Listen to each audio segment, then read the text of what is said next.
All right, guys, REVan Evan here. I'm with the legendary Jack Roush, good friend of mine, and we're checking out his collection of cars. One of my personal favorites is the Shinoda Boss with the 604 Boss under the hood.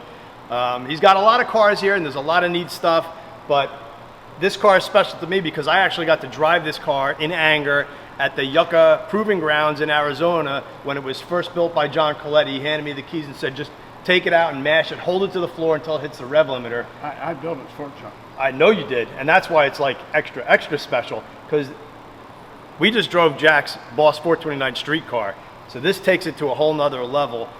I mean, 10 liters of Boss 429, 604 cubic inches. Jack, what an amazing car.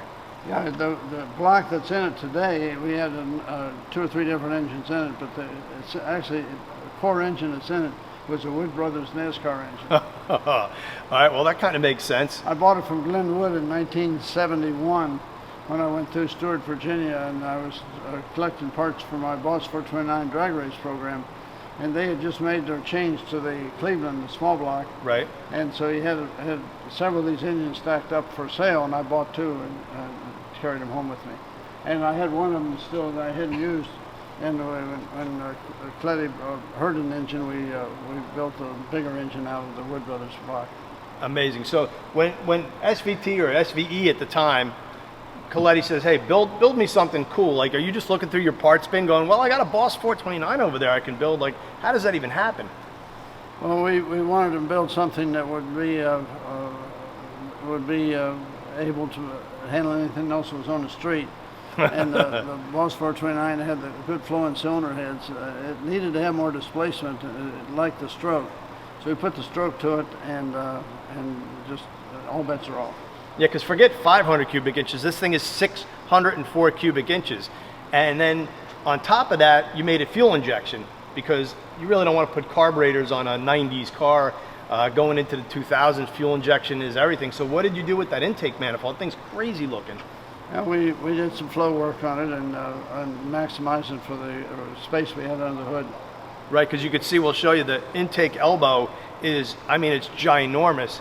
And there's a board over there that has the power rating and stuff. So when I drove this car, we were at the Proving Grounds, and I think they were doing some top speed stuff. I think it only had a 273 rear, but you guys later put, I think, a 370 rear in it, and it was an animal after that. Not that it wasn't an animal before, but we got to drag race this car at Englishtown. Coletti brought it to one of the special events that we did back in the day at Ford's at Englishtown, and I think it went like a 1050. It was ungodly. It was a nice package, but it was originally built to race against his contemporaries at General Motors on the streets in the middle of the night on the expressways around Detroit. Yeah, I think John Moss at the time was the man in charge over there at the General, and they built a Camaro, and this thing just ate its lunch. The Camaro was nothing compared to this thing. This is a monster. Yeah, this was before they started using nitrous and using nitromethane and doing some other crazy things, but for a straight up engine that burned gas that you'd get at the pump, right? This was killer. Yeah, you guys use this thing called displacement. Yeah, there's no replacement for displacement. Cubic inches and weight are 2 things that never go out of tune. Nope, that is true. Let's take a peek under the hood, Jack.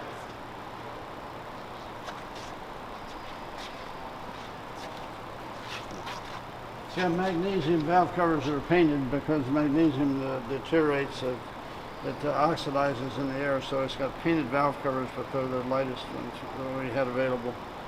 Yeah, and it might be hard to capture in video, but I mean, this is a tight fit in here. There's that much room between the pulley set, FIAD, and the cooling fans. It still has electric fans, and obviously it's an aftermarket big aluminum radiator, but I mean, you know, if you didn't look at the valve cover and know this is a Boss 429, look at this plenum. I mean, that is a massive, massive plenum, but like you said, you didn't want to put a giant hood on it, so you had to kind of go that way instead of that way. It liked the manifold. So John had me rebuild it 2 or 3 times and change it, and finally he ran out of budget approval, and he said, Jack, I want this done, but I don't have any budget. I said, well, when you're done with this car, they're going to want to crash it, and we're not going to let that happen. So I said, let me do the work for it and keep track of it. But I said, when it's ready to be crashed, I said, or destroyed, I said, I want the car. And here it sits. What an incredible car. We'll take a closer look.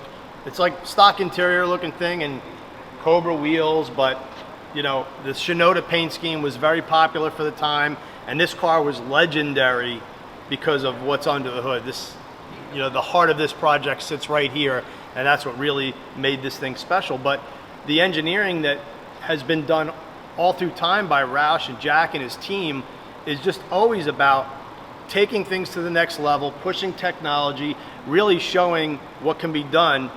And that's, I think, why you've been a success on the racetrack. You've been a success building the Roush Mustangs that you guys still put together today, and we've tested pretty much every one of those over the course of time.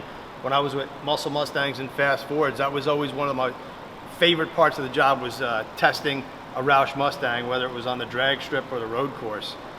And it's you always get the most performance out of our cars. If I want to know how fast they can go and publish the ET for a quarter mile, I'd have you come in and drive it for me. Well, you've said that to me in the past, and I always wonder if it's the truth, but I appreciate you saying that. That's it's pretty humbling to hear that from you, Jack. You are the man. Man. Good luck. He's the man. Thanks, Jack. All right. Jack wants us to drive a Mach 1 now. We drove his Boss 429 before. Now he wants us to drive a beautiful 69 Mach 1, but this time I'm going to let Abe drive. I'll grab the camera and Abe can roll the gears. All right, now we're cruising Jack's Doctor's Mustang here, 69 Mach 1. Jack's like, go take it for a ride. Okay.